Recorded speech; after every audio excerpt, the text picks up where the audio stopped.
بسم اللہ الرحمن الرحیم۔ السلام علیکم ناظرین، حاضر خدمت ہے آپ کا میزبان عبدالقدوس راولپنڈی اسلام آباد کی تازہ ترین اپڈیٹس کے ساتھ۔ ناظرین، کیا 90% پاکستانیوں کی طرح اسلام آباد میں تعینات برطانیہ کی ہائی کمشنر جین میریٹ بھی عمران خان کی دیوانی ہو گئی ہیں اور وہ ان کی رہائی کے لیے اپنے طور پر پاکستان میں لابنگ کر رہی ہیں، یا انہیں کہیں سے یہ اسائنمنٹ ملی ہے اور وہ محض اپنی ڈیوٹی انجام دے رہی ہیں؟ ہم آج اس حوالے سے آپ کو بڑی خبر دیں گے اور ساتھ ہی یہ بھی بتائیں گے کہ نون لیگ کے خاص اینکرز اور یوٹیوبرز اچانک جین میریٹ کے خلاف سوشل میڈیا مہم کا طوفان کیوں اٹھا رہے ہیں، اور نون لیگ سے کیا بہت بڑی غلطی ہو گئی ہے اس حوالے سے۔ ایک اور اہم خبر ناظرین ہم آپ کے لیے یہ لے کر آئے ہیں کہ امریکہ کو بھی عمران خان سے ایک بڑا کام پڑ گیا ہے۔ عمران خان سے پہلے یہ ڈیوٹی بھارتی وزیر اعظم نریندر مودی کے ذمہ لگائی گئی، لیکن انہیں خاطر خواہ کامیابی نہیں مل رہی۔ اس لیے امریکہ کو کسی ایسے لیڈر کی تلاش ہے کہ جس کا مشرق وسطیٰ سے بھی قریبی تعلق ہو اور سینٹرل ایشیا سے بھی قریبی تعلق ہو، اور اگر وہ مسلمان ملک سے تعلق رکھتا ہے تو پھر وہ سونے پر سہاگے والی بات ہے۔ یہ بہت ہی اہم ترین اور تاریخی کام کیا ہے، اور آخر کار اس نازک ڈیوٹی کے لیے سب کی نگاہ انتخاب عمران خان پر آ کر کیوں ٹھہر گئی ہے؟ اس بڑی خبر کی چونکا دینے والی تفصیلات بھی آج ہم آپ کے لیے لے کر آئے ہیں۔ یہ تفصیل جان کر آپ کو ناظرین سمجھ آ جائے گی کہ جین میریٹ کیوں اچانک عمران خان کے لیے دیوانہ وار بھاگ دوڑ کر رہی ہیں، اور پاکستانی اسٹیبلشمنٹ نے 22 اگست کے ترنول جلسے کے التوا کے معاملے کو جواز بنا کر عمران خان سے ڈائریکٹ ڈائلنگ میں کیوں تیزی دکھائی ہے۔ اور اس سے بھی بڑی بات یہ ہے ناظرین کہ اس بار عمران خان نے بھی جواب میں بڑے مثبت رد عمل اور رویے کا مظاہرہ کیا۔ یہ کہا جا رہا ہے کہ عمران خان اور اسٹیبلشمنٹ کے درمیان یہ جو اچانک برف پگھلی ہے، اس میں بھی ایک اہم ترین کردار عالمی اسٹیبلشمنٹ کے دباؤ کا بھی ہے اور جین میریٹ کی ثالثی کا بھی۔ یہ دباؤ کیوں آیا، اس کی پوری تفصیل بھی آج ہم اسی ویڈیو میں آپ کے ساتھ شیئر کریں گے۔ ناظرین، ذرائع کا یہ دعویٰ ہے کہ ملکی حالات اور پی ٹی آئی کے خلاف سختیوں اور انتقامی کارروائیوں کے حوالے سے اسٹیبلشمنٹ کے رویے میں یہ جو اچانک مثبت اور بہت بڑی تبدیلی آئی ہے، اس کی وجہ سے پی ٹی آئی بھی اپنی جو احتجاجی سرگرمیاں اور احتجاجی میڈیا مہم ہے اس کا سلسلہ دھیما کر رہی ہے، اور اطلاعات یہ بھی ہیں کہ اس نئی پالیسی کی وجہ سے 27 اگست کا لاہور جلسہ اور 8 ستمبر کا اسلام آباد والا جلسہ یا تو دونوں آگے چلے جائیں گے، یا پی ٹی آئی اس حوالے سے بہت زیادہ زور بھی نہیں لگائے گی، اور ان میں جو خطاب یا تقاریر ہوں گی ان میں بہت زیادہ تنقید کا نشانہ بھی نہیں بنایا جائے گا۔ تو ناظرین، مثل مشہور ہے کہ جو گڑ کھانے سے مر جائے اسے زہر دینے کی کیا ضرورت ہے۔ پی ٹی آئی کے لیے خدا کی قدرت سے معاملات اچانک سازگار ہو گئے ہیں۔ آغاز ناظرین آج پھر جین میریٹ سے ہی کرتے ہیں، جس کے خلاف نون لیگ نے پچھلے 48 گھنٹوں سے طوفان اٹھایا ہوا ہے۔ انہیں اصل تکلیف کیا ہے، یہ راز آج ہم فاش کریں گے۔ لیکن تفصیل میں جانے سے پہلے ناظرین ہم اپنے نئے آنے والے دوستوں کو یاد دلائیں گے کہ وہ اپنے اس چینل کو سبسکرائب کر کے بیل آئیکن ضرور دبا دیں، تاکہ ہماری نئی آنے والی ویڈیوز آپ کو بر وقت ملتی رہیں اور کوئی اہم ویڈیو آپ کی نظروں میں آنے سے رہ نہ جائے۔ ناظرین، سارے معاملے کو سمجھنے کے لیے پہلے آپ کو خوبرو خاتون برطانوی ہائی کمشنر جین میریٹ سے تھوڑا سا تفصیلی تعارف حاصل کرنا پڑے گا۔ ان کی تصویر آپ نے تھم نیل پر دیکھ لی ہوگی کہ یہ جو تعارف آپ کو ہم اس کا اہم جو اس کے پہلو ہیں ان کی شخصیت کے، ان کے کیریئر کے، جب آپ کو ان سے آگاہی ہو جائے گی تو پھر آپ کو یہ جاننے میں مدد ملے گی کہ عمران خان کی اقتدار میں واپسی پروجیکٹ کے حوالے سے جین میریٹ کی ڈیوٹی کیوں لگائی گئی ہے، اور یہ ڈیوٹی کس لیول پر لگی ہے۔ کیا صرف وہ اپنے طور پر یہ کر رہی ہیں، یا جس طرح دعویٰ کیا جا رہا ہے کہ یہ جمائما گولڈ سمتھ کے کہنے پر کر رہی ہیں، یا اس میں برطانوی اسٹیبلشمنٹ اور امریکی اسٹیبلشمنٹ یعنی عالمی اسٹیبلشمنٹ کا کوئی کردار ہے، یا انہی کی طرف سے دیا گیا یہ ٹاسک ہے۔ بہت اہم ویڈیو ہے ناظرین، آپ نے یہ آج پوری سننی ہے تو آپ کو اندازہ ہوگا کہ معاملات کہاں تک پہنچ چکے ہیں اور یہ جو اچانک بوکھلا گئی ہے نون لیگ، اس کی وجہ کیا ہے۔ ناظرین، جین میریٹ نے اپنے سفارتی کیریئر کا آغاز جس سب سے اہم پوسٹ پر کام کے دوران کیا وہ 2009 اور 2010 میں امریکی نائب وزیر خارجہ رچرڈ ہال بروک کی افغانستان اور پاکستان کے حوالے سے خصوصی اسائنمنٹ میں اسسٹنس یعنی تعاون یا مدد کے حوالے سے تھا۔ اس دوران رچرڈ ہال بروک امریکہ کے خصوصی نمائندہ برائے افغانستان و پاکستان تعینات رہے اور جین میریٹ ان 2 سالوں کے دوران ان کی معاون خصوصی تھیں۔ اس سے قبل وہ joint international counter terrorism unit کی ڈائریکٹر بھی رہی۔ اس پوزیشن میں بھی وہ امریکہ اور برطانیہ کا جو مشترکہ ہمارے اس سینٹ کام میں جسے ہم کہتے ہیں آپریشن جاری تھا، وہ اسی کے ساتھ کام کر رہی تھیں۔ اس کے بعد پھر رچرڈ ہال بروک کے ساتھ انہوں نے کام کیا تو وہ بھی تقریباً یہی سارا معاملہ تھا۔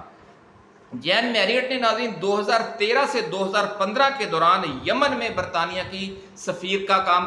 کردار ادا کیا اور 2019 میں کینیا میں برطانوی ہائی کمشنر رہیں۔ اپنے سفارتی کیریئر کے دوران جین میریٹ نے جو باقی عرصہ ہے وہ امریکہ، عراق، افغانستان اور ایران میں سفارتی خدمات انجام دیتے ہوئے گزارا اور جولائی 2013 سے پاکستان میں برطانوی ہائی کمشنر ہیں۔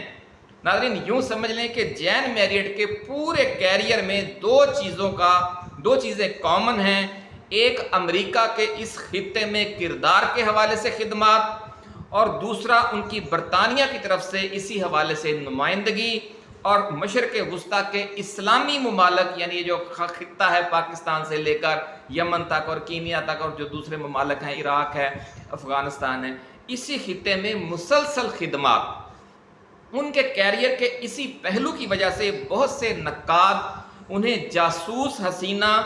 اور برطانوی انٹیلیجنس MI5 کی ایجنٹ بھی کہتے ہیں اور غالب امکان یہ ہے کہ یہ بات درست ہی ہوگی۔ ناظرین، اس لیے یہ دلچسپ تبصرے بھی کیے جا رہے ہیں کہ پتہ نہیں جین میریٹ کی ڈیوٹی عمران خان کی رہائی پر لگی ہے یا ان کا شکار کرنے پر لگی ہے، کیونکہ آنے والے برسوں میں عمران خان اس پورے خطے کی سیاست میں اہم کردار ادا کرنے جا رہے ہیں جہاں جین میریٹ اپنا پورا کیریئر گزار چکی ہیں۔ ایک اور دلچسپ پہلو یہ ہے کہ جین میریٹ عمران خان کی جو پہلی بیوی ہیں جمائمہ گولڈ سمتھ، ان کی فیملی فرینڈ بھی ہیں اور جمائمہ سے عمر میں صرف 2 سال چھوٹی ہیں اور جین میریٹ کی عمر 48 سال ہے اور جمائمہ کی 50 سال۔ تو ناظرین، قدرت خدا کی یہ ہے کہ عمران خان کو ساری زندگی خواتین کے حوالے سے بہت توجہ اور سپورٹ ملی ہے اور ان کے پرستاروں میں خواتین کی ایک بہت بڑی تعداد ہمیشہ شامل رہی ہے۔ اس لیے جن عالمی طاقتوں نے انہیں مستقبل کے اہم کردار کے لیے منتخب کیا ہے، انہوں نے بھی شاید ان کی شخصیت کا یہ پہلو مد نظر رکھا ہے اور اس دوران انہیں قابو میں رکھنے کے لیے امریکہ و برطانیہ کے ترکش کا، جو دونوں ممالک کی خارجہ امور کی جو لشکر ہے اس کے ترکش کا سب سے خطرناک تیر چلا دیا ہے۔ اور آپ دیکھیں گے کہ آنے والے برسوں میں عالمی امن کے لیے ہمارے خطے میں جو کوششیں ہوں گی ان میں پاکستان اور برطانیہ کا اہم کردار ہوگا اور اس حوالے سے وزیر اعظم پاکستان کی حیثیت سے عمران خان بہت کلیدی کردار ادا کریں گے اور جین میریٹ کا اسی طرح کا کردار آپ کو نظر آئے گا جس طرح کا کردار امریکہ کی طرف سے ماضی میں پاکستان اور افغانستان کے لیے جو ان کے خصوصی نمائندے ہوتے تھے رچرڈ ہال بروک اور بعد میں زلمے خلیل زاد وہ ادا کر چکے ہیں۔ تو ناظرین، اس سے آپ کو اندازہ ہوگا کہ عمران خان کی جو واپسی ہے وہ صرف پاکستان کی سیاست کے حوالے سے نہیں ہو رہی، یہ پورے خطے کا ایک ایشو بنا ہوا ہے۔ وہ ایشو کیا ہے وہ بھی ابھی ہم آپ کے ساتھ ڈسکس کریں گے۔ اسی سے یعنی وہ جڑی ہوئی خبر ہے جین میریٹ کے حوالے سے، اور لیکن اس سے بھی یہ بہت بڑی خبر ہے کہ امریکہ کو عمران خان سے کیا بڑا کام پڑ گیا ہے۔ تو اس حوالے سے ذرائع کا کہنا ہے کہ یوکرین اور مشرق وسطیٰ میں جو 2 بڑی جنگیں چھڑ گئی ہیں، دونوں عالمی بلاک جو بڑے اسٹریٹجک بلاک ہیں اس دلدل سے نکلنا چاہتے ہیں، لیکن نہ تو امریکہ اور نیٹو ممالک کوئی ایسا تاثر دینا چاہتے ہیں کہ وہ اس جنگ سے تھک گئے ہیں اور نہ ہی روس، چین اور ایران جنگ سے راہ فرار کا تاثر دینے پر آمادہ ہیں۔ اس مقصد کے لیے جو دونوں جنگ بندی تو چاہتے ہیں، دونوں جو اسٹریٹجک بلاک ہیں، لیکن اس کے اظہار کو اپنی کمزوری سمجھتے ہیں اور چاہتے ہیں کہ کوئی تیسرا فریق آگے بڑھے اور ثالثی برائے عالمی امن کا کردار ادا کرے۔ اس حوالے سے کئی ماہ پہلے ناظرین بھارتی وزیر اعظم نریندر مودی کی ڈیوٹی لگائی گئی۔ مشرق وسطیٰ کے معاملے میں تو وہ 100% ناکام ہو گئے، یہ بھی ہم آپ کو بتائیں گے کہ وہ ناکام کیوں ہوئے مشرق وسطیٰ کے حوالے سے۔ لیکن یوکرین کے ایشو پر ان کی سرگرمیاں تاحال جو جاری ہیں، وہ کچھ عرصہ پہلے، چند ہفتے پہلے جا کر روس میں صدر پیوٹن سے ملے تھے، اور پھر اب اسی ہفتے یوکرین جا کر وہ صدر زیلنسکی سے حال ہی میں ملاقات کر کے واپس دہلی پہنچے ہیں۔ ناظرین عمران خان کا معاملہ یہ ہے کہ ایک طرف تو چینی صدر شی جن پنگ اور روسی صدر ولادیمیر پوٹن کا وہ ذاتی طور پر اعتماد رکھتے ہیں، تو دوسری طرف ایران، ترکی اور سعودی عرب کے حکمرانوں کے ساتھ بھی ان کا بھرپور ذاتی اعتماد کا رشتہ ہے، بلکہ جو سعودی ولی عہد ہیں وہ تو انہیں اپنا بڑا بھائی کہتے ہیں۔ اس لیے امریکہ، برطانیہ اور نیٹو ممالک یہ سمجھتے ہیں کہ اس دلدل سے نکالنے کے لیے عمران خان ایک بہترین مصالحت کار ثابت ہو سکتے ہیں۔ تو ناظرین یہ دیکھیں کہ پیوٹن اور شی جن پنگ سے جو عمران خان کا ایک ذاتی تعلق قائم ہوا تھا اور انہوں نے ماسکو کا دورہ کیا، یہی چیز ان کے اقتدار کے خاتمے کا باعث بنی، اور آج یہی تعلق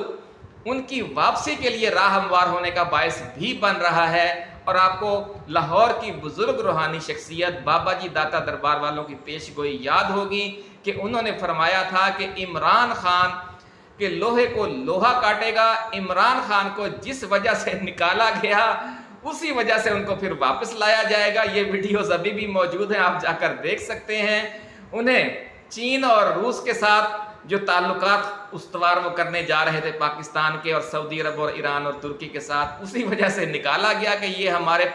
پروں کے نیچے سے پاکستان کو نکال رہے ہیں۔ لیکن آج یہی جو ان کا رشتہ ہے، یہی جو ان کی ذہنی ہم آہنگی ہے، یہی جو ان ممالک کا ان کی ذات پر اعتماد ہے، اور اسی اعتماد کی وجہ سے ہم دیکھ رہے ہیں کہ چین اور سعودی عرب اور متحدہ عرب امارات کی طرف سے ہمیں جو 12 ارب ڈالر کے قرضے ہیں وہ رول اوور نہیں ہو رہے، اور چونکہ امریکہ اور برطانیہ نے بھی ذہن بدل لیا شہباز حکومت کے حوالے سے، اس لیے جو IMF کے 7 ارب ڈالر ہیں وہ بھی نہیں آ رہے۔ تو یہ ساری ناظرین کہانی ہے۔ اللہ رب العزت کا سمجھ لیں کہ ایک امتحان تھا عمران خان پر اور پاکستانی قوم پر، وہ امتحان آ کر گزر چکا ہے۔ پاکستانی قوم نے بھی ثابت قدمی دکھائی 8 فروری کو بھی اور 22 اگست کو بھی، اور عمران خان نے بھی ثابت قدمی دکھائی۔ اللہ تعالیٰ ان دونوں کو کامیاب کرے، ہماری یہ دعا ہے، آپ بھی ناظرین دعا کریں۔ اب آگے چلتے ہیں ناظرین۔ امریکہ، برطانیہ اور نیٹو ممالک سمجھتے ہیں، جیسا کہ ہم نے بتایا، کہ اس دلدل سے نکالنے کے لیے عمران خان ایک بہترین مصالحت کار ثابت ہو سکتے ہیں۔ بھارتی وزیر اعظم اب سن لیں کہ وہ کیوں کامیاب نہیں ہو سکے۔ اس کی وجہ یہ ہے ناظرین کہ غزہ پر قیامت برپا کرنے کے لیے اسرائیل کو بہت بڑے پیمانے پر میزائل اور گولہ بارود نریندر مودی نے اور بھارت نے فراہم کیا ہے، اور اس کے حوالے سے کئی جہاز پکڑے بھی گئے، یعنی کہ منظر عام پر بھی آ گئے۔ خفیہ طور پر تو وہ پتہ نہیں کب سے دے رہے تھے، پھر ایک جہاز کا اس حوالے سے شور بھی مچ گیا، عالمی میڈیا میں بھی، پاکستان میں بھی، انڈیا میں بھی اور مشرق وسطیٰ میں بھی۔ اس لیے جو فلسطینی اور عرب عوام ہیں ان کو اسرائیل کی اس جنگ کا حصہ سمجھتے ہیں، اس لیے ان کے ثالثی کردار کو وہ قبول نہیں کریں گے۔ یہ عالمی جو اسٹیبلشمنٹ ہے اس کی سمجھ ہے، اور اس کی یہ سمجھ درست ہے۔ پاکستان کے موجودہ وزیر اعظم جو ہیں شہباز شریف، ان کا وہ لیول نہیں ہے کہ وہ یہ بڑا کردار ادا کر سکیں۔ دوسرے پاکستانی عوام کی بھی انہیں کوئی سپورٹ حاصل نہیں ہے۔ پھر جو یوکرین کا ایشو ہے اس میں تو پیوٹن کا معاملہ بہت اہم ہے، پیوٹن سے بھی شہباز شریف کا کوئی تعلق نہیں ہے، یا کوئی ان پر وہ اثر انداز نہیں ہو سکتے۔ سعودی عرب اور متحدہ عرب امارات سمیت جو مشرق وسطیٰ کے عرب ممالک کے حکمران ہیں، انہیں اپنے عوام کے شدید رد عمل کے خوف سے مصالحت کی بات کرتے ہوئے ڈر لگتا ہے۔ لیکن چونکہ عمران خان کو پاکستان، ایران اور ترکی کے ساتھ ساتھ عرب ممالک کے عوام میں بھی بہت پسند کیا جاتا ہے، اور ان کا مزاج بھی ایسا ہے کہ وہ نہ امریکی بلاک کی طرف بہت زیادہ جھکاؤ رکھیں گے اور نہ ہی روسی بلاک کی طرف بالکل جھک جائیں گے، اس لیے دونوں فریق ان پر اعتماد کر سکتے ہیں، اور عالم اسلام کے عوام کی طرف سے بھی ان کے اس کردار کو قبول کیے جانے کے واضح امکانات ہیں کہ پاکستان سمیت اور اوورسیز جو کمیونٹی ہے یورپ میں، امریکہ میں، وہاں بھی ہر جگہ عمران خان کو لوگ پسند کرتے ہیں کہ یہ حق بات کرتا ہے، اسلام کے ایشوز کے حوالے سے، اسلامی ممالک کے حوالے سے اس نے ہمیشہ اسٹینڈ لیا ہے، اور وہ جائز بات کرتا ہے، امریکہ کی غلامی سے بھی نکالنا چاہتا ہے پاکستان اور امت مسلمہ کو، لیکن امریکہ سے لڑنا بھی نہیں چاہتا، اور جو دوسرا بلاک ہے روس اور چین کا، اس سے بھی وہ اچھے آبرو مندانہ تعلقات قائم کرنا چاہتا ہے۔ تو یہ جو ان کا ایک ساکھ بن گئی ہے اور جو ان کا کردار ہے، اور پاکستانی عوام کا خاص طور پر 80-90% پاکستانی عوام ان پر جان چھڑکتے ہیں، تو ان سب وجوہات کی بنا پر، اور 8 فروری کا آپ کو پتہ ہی ہے کہ فیصلہ تو عوام دے چکے ہیں، اس لیے اب ہر طرف یہی سوچ پیدا ہو گئی ہے کہ اس بندے کو لے کر آؤ، اس کے بھی مسائل حل ہوں گے، ساتھ ہمارے بھی ہوں گے۔ تو یہ ناظرین صورتحال بن گئی ہے، اور آپ کو یہ بھی پتہ ہے کہ جو امریکی سٹائل ہے وہ یہی ہے کہ جب کسی کی ضرورت نہیں ہوتی تو اس کو 5 منٹ میں فارغ کر دیتے ہیں، اور جب کسی کی ضرورت پڑے تو اس کو 2-3 گنا قیمت دے کے اس کو ہائر کر لیتے ہیں، اور یہی امریکی سوچ آپ نے دیکھا ہوگا کہ جو پرائیویٹ سیکٹر ہے اس میں پائی جاتی ہے، اور یہی سوچ اس وقت عمران خان کی واپسی کا ذریعہ بھی بن رہی ہے کہ اس وقت انہیں ضرورت ہے ایک عالمی مصالحت کار کی اور خطے کے ایک مقبول حکمران کی جو عالم اسلام میں ایک اچھی ساکھ رکھتا ہو، اور مخالف کیمپ میں جو چین، روس کا اور ایران کا اسٹریٹجک بلاک ہے وہاں بھی اس کی ساکھ ریپوٹیشن اچھی ہو۔ تو ان ساری خصوصیات پر ناظرین آپ کا اور ہمارا لیڈر عمران خان پورا اترتا ہے، یہ اللہ کا انعام ہے اس پر اور پاکستان پر۔ تو ناظرین اس وقت صورتحال یہ ہے کہ امریکہ کی بائیڈن حکومت نے چونکہ عمران خان کو اقتدار سے نکالنے کے لیے اپنی طاقت کا ناجائز استعمال کیا تھا، اس لیے عمران خان واپسی پروجیکٹ میں اب برطانیہ کو آگے لایا جا رہا ہے، یعنی اس کام میں رضامندی تو دونوں کی شامل ہے، لیکن اس میں اب برطانیہ کو وہ آگے رکھ رہے ہیں، کیونکہ عمران خان کے حوالے سے وہ کہتے ہیں نا تھوک کر نہیں چاٹنا چاہتے، انہیں یہی پتہ ہے کہ پھر آگے ٹرمپ آ جائے گا، ٹرمپ کے ساتھ بھی عمران خان کا اچھا تعلق ہے، تو یہ ساری تیاری مستقبل کے حوالے سے ہو رہی ہے کہ نومبر دسمبر میں جو معاملات دنیا میں عالمی امن کے لیے کوششیں ہونی ہیں، تو اس کے لیے یہ صف بندی ہو رہی ہے، اور اس حوالے سے پاکستان کے لیے عمران خان کا عالمی اسٹیبلشمنٹ نے بھی انتخاب کر لیا ہے، اور پاکستان کے عوام نے تو پہلے ہی انتخاب کر رکھا تھا۔ تو یہ وہ معاملہ ہے جس کی وجہ سے اب نون لیگ کو جب یوں ہی یہ پتہ چلا ان کو مروڑ اٹھ رہے ہیں، یہ پتہ کیسے چلا یہ بھی آج ہم آپ کے ساتھ بڑی خبر شیئر کرنے جا رہے ہیں۔ تو ناظرین جب برطانیہ کی ذمہ داری لگی تو برطانوی ہائی کمشنر کو اس حوالے سے، سیاسی حوالے سے بھی اور اسٹیبلشمنٹ کے حوالے سے بھی زمین ہموار کرنے کا ٹاسک دیا گیا۔ جین میریٹ نے پچھلے چند ماہ کے دوران آصف زرداری، بلاول بھٹو، نواز شریف، شہباز شریف، مریم نواز، مولانا فضل الرحمان سمیت جو پاکستان کی سیاسی قیادت ہے ان کے ساتھ بڑے پیمانے پر ملاقاتیں کی، حتیٰ کہ آپ کو دیکھا ہوگا کہ جیسے گورنر پنجاب ہیں، گورنر سندھ ہیں، اور بھی جو صوبوں کے گورنر ہیں، وزراء اعلیٰ ہیں، سیاسی جماعتوں کے سربراہ ہیں، اور جو اہم شخصیات ہیں میڈیا کے حوالے سے، یعنی وہ پورے پاکستان میں سب سے زیادہ متحرک سفارتکار نظر آ رہی ہیں، حالانکہ پاکستان میں زیادہ طور پر متحرک امریکی ہوتے ہیں، لیکن جس طرح ہم نے آپ کو بتایا کہ اس دفعہ انہوں نے برطانیہ کو سامنے رکھ کر کھیل کھیلا ہے، اس کی وجہ سے یہ کھیل بہت دیر تک چھپا بھی رہا اور اچانک اب منظر عام پر آیا ہے، وہ کیسے آیا یہ بھی ایک دلچسپ بات ہے۔ تو ناظرین انہوں نے پھر پاکستان کی اسٹیبلشمنٹ سے بھی بہت اہم ملاقاتیں کی ہیں، خاص طور پر army chief general Asim Munir سمیت جو اسٹیبلشمنٹ کی اہم شخصیات ہیں ان کے ساتھ تفصیلی تبادلہ خیال کیا، اور خطے میں پاکستان کے کلیدی کردار کے تناظر میں عمران خان کے خلاف انتقامی کارروائیاں ختم کر کے 8 فروری کے حقیقی مینڈیٹ کو تسلیم کرنے اور ملک میں سیاسی استحکام لانے کی بات آگے بڑھانے کے لیے بہت کچھ باتیں کی ہیں جا کر اسٹیبلشمنٹ کے ساتھ۔ اور ناظرین آپ کو یاد ہوگا کہ اسلام آباد میں جب پچھلے چند ماہ پہلے عاصمہ جہانگیر کانفرنس ہوئی تھی تو اس میں خطاب کرتے ہوئے بھی